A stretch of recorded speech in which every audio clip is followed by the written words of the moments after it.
Hey everyone, I'm Joshua Orro, the Mustang Prince, and welcome to Mustang Prince Oral Reports.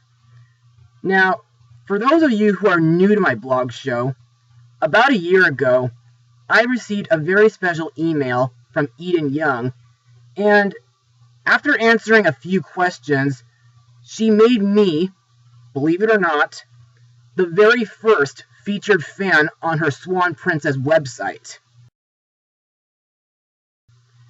And while I am honored for that, I'm still kind of curious, why me, of all people, to be the very first featured fan on such a website? Could it be because of my praise for this underrated franchise? Could it be because of the comments that I give on Eden's Facebook pages and YouTube channel? Anyway, several months later, after being added to that website, not only did I blog the recent 9th movie, but I also got invited to the 25th anniversary pink carpet event, which was a really magical experience for me, and I'm happy that my sister got to go with me. Also, I got to meet with producer Selden Young and director Richard Rich. And I also made a very special friend with Nathan Higa, who happens to be my #1 fan. Though, I just hope that someday that I can make friends with the other Swan Princess featured fans that came after me. Plus, I did manage to blog the first movie sometime after the pink carpet event. Anyway, over the past couple months, I learned that not only is there going to be a 10th movie coming up sometime this year, which I do pray that Elise and Lucas will get married in it, but I've also seen some concepts regarding a future live-action remake. Also, I am planning to do a top 10 list of the Swan Princess franchise soon.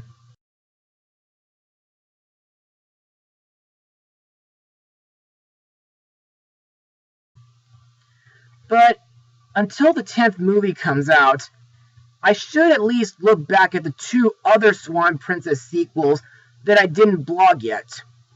So, let me start off with the second movie in the series. Released on July 18th, 1997, the movie is The Swan Princess 2: Escape from Castle Mountain, or as it's known these days, The Secret of the Castle. So, on with the plot of the movie.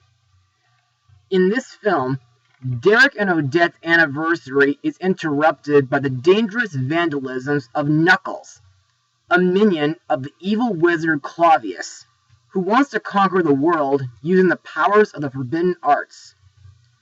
When Derek attempts to rescue his mother, Queen Uberta, from Clavius' evil clutches, he, along with Odette, discover Clavius' evil plan to steal a magic orb that's hidden in their castle.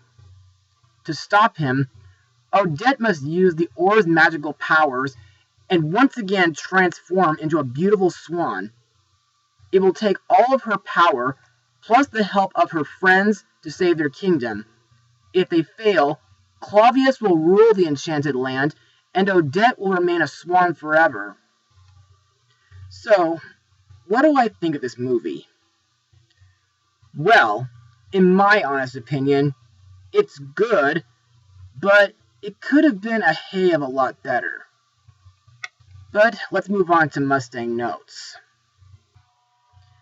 Now, this was the only film in the series that was originally released by Warner Brothers, while the other films were released by Sony Home Entertainment. During its limited theatrical run, the movie grossed about $273,644. While it did get a home video release on September 2nd, 1997, it wouldn't be until August 18, 2009, when it received an official DVD release. Also to note, chronologically, this film takes place several months after the Christmas movie. Why? Well, because while the Christmas movie was Odette and Derek's first Christmas together, this movie focuses on their 1-year wedding anniversary. As for the animation, well, to me, while it is classic 90s hand-drawn animation, I don't think it's as good as the first films, due to the lighting being a little darkened, and some of the characters look very exaggerative and cartoony, and some of the animation can be fast-paced at times. As for the writing, well, parts of it are interesting due to a plot point involving the forbidden arts and Rothbart's old castle where Odette and Derek are living in. Speaking of which, I think Odette and Derek have made that castle look nicer than the way it did in the first film. As for the rest of the movie, well, some parts did bring back a lot of fond memories from the first film, but sometimes the pacing can be slow at times. Also, to me, I think the title, Secret of the Castle, fits the movie a lot better than Escape from Castle Mountain. Now let's talk about the movie's musical numbers. Our first song is called The Magic of Love, sung by Odette when she notices that Derek hasn't had time for her over the past several days. To me, this is a really romantic and touching song, and I think Odette's singing is wonderful. Plus, I like when Odette remembers all the times when she and Derek used to spend time together, having fun. Also, some of the flashbacks include a bit of recycled footage from the previous film. Then we come to That's What You Do for a Friend, sung by Odette, Puffin, Speed, and Jean-Bob. To me, this song is both cute and catchy, as Jean-Bob describes it. Speaking of which, while Jean-Bob's verses can be really exaggerative and sarcastic, Odette's verses are really cheerful and optimistic. Also, I think this song could have been the inspiration for the Man Up song from A Royal Mystery. Next is the villain song, You Gotta Love It, sung by the evil Claudius after obtaining the power of the forbidden arts. In my eyes, this is my second favorite song in the film, due to the rock and roll rhythm. Yeah, I know what you're thinking. How does a villain song with a 1950s rock and roll theme fit into a movie that's set in the Middle Ages? Well, keep in mind, folks, that this whole franchise has several things that are pretty modern for a medieval time period. For example, Rothbart's song, No More Mr. Nice Guy, had a jazz theme. Anyway, I also think the way Claudius sings is not only rockin', but he's also badass and crazy at the same time, while doing all sorts of magic like creating, transforming, and destroying. Plus, his magic has a habit of targeting Jean-Bob. There are also 2 other songs that are featured in this movie, but they do play during the end credits. But in my opinion, I think they're both very nostalgic. I mean, we have Far Longer Than Forever, sung by Michelle Nicastro and Kenneth Cope, and we have a dance version of No Fear, sung by the whole cast. Speaking of which, let's move on to the characters and their voice actors now. Our titular Swan princess, Princess Odette, is once again voiced by the late Michelle Nicastro, whose Swansker Award from the Pink Carpet event was accepted by her husband Steve Stark on her behalf. In this movie, Odette is worried for her husband, and she wishes that Derek would spend more time with her instead of having a lot of royal duties. However, I did like the part where Odette turns back into a swan after hearing that Derek was in danger. Odette's husband, Prince Derek, is this time voiced by stage actor Douglas Sills. Derek serves as the main character for the movie, and in my opinion, Derek has been very distracted with his princely duties lately. But on the other hand, I think Derek is still very skilled, and he's clever to avoid most dangers.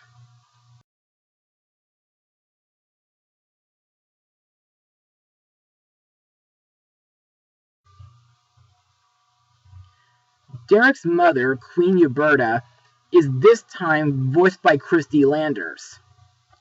In this movie, Uberta has just turned 50 years old, and unfortunately, she gets kidnapped by Claudius as leverage in order to lure her son Derek out of the Swan Lake Castle. In my opinion, Uberta can be really annoying and demanding at times, especially when she's being held prisoner. Next we have our cute animal sidekicks. Jean-Bob, voiced by Donald Sage McKay, Speed, voiced by Doug Stone, and Puffin, voiced by Swansker champion Steve Vinovich. In my eyes, these guys are still great sidekick characters, even though Jean-Bob still believes that he's a prince, and it is disappointing that Puffin is not able to fly throughout most of the movie due to his tail getting hurt. But I do like the part where they join together to keep the forbidden arts away from Claudius, and when they try to retrieve it. Next we come to Derek's advisor, Lord Rogers, voiced by Joseph Madrano, who would also voice Scully in later Swan Princess films like A Royal Family Tale, Princess Tomorrow, Pirate Today, A Royal Mystery, and Kingdom of Music. The only thing I can say about Rogers is that throughout this whole movie, Rogers is trying to get Derek to do his duties as future king. So there is a high possibility that he could be the reason why Derek has been distant from Odette for some time. Next we come to Rothbart's former henchwoman, Bridget, voiced by Rosie Mann. Like in the Christmas film, Bridget is a really helpful character. I mean, sure, she and Odette have pretty much gotten thick as thieves, and she does have a crush on Chamberlain, though I think the best scenes that Bridget is involved with is when she takes Puffin, Speed, and Jean-Bob deep into the catacombs underneath the castle to get the Forbidden Arts Orb before Claudius does, and when she turns Odette back into a swan so that she can save Derek from Claudius's death trap. Next we come to the villain of the movie, Claudius, voiced by Jake Williamson. This guy used to be in cahoots with Rothbart before he was betrayed while deeply developing the Forbidden Arts. Man, it's kind of weird when you think about it. I mean, first Rothbart was tasked by the Forbidden Arts to destroy Odette in exchange for her kingdom. Then, during his banishment, he partners up with Claudius, along with another evil character, whom I'll get to next month, before getting assistance from number 9 in the Christmas film. Anyway, to me, Claudius is arrogant, cowardly, goofy, and very much the most short-tempered villain ever. Kind of like Mechanicles from Aladdin the Animated Series. Also, Claudius's lair is held inside a flippin' volcano. His evil plan is to steal the magical orb of the forbidden arts and take over the world. After several failed attempts to kill Derek, Claudius kidnaps Uberta on her birthday and later threatens Odette by locking her in the castle towers.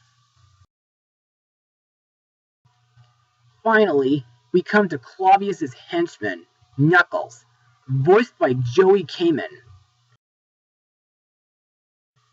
who was a Monstar in Space Jam and the principal in The Son of Bigfoot. This character is tasked by Claudius to make death traps in order to get rid of Prince Derek. His several attempts included setting fire to the fields along with an arrow trap, and later he set a pack of wolves on Derek before sending him into a pit of quicksand. To me, Knuckles is not only strong and muscular, but he's also smart, and he respects his elders like Queen Uberta.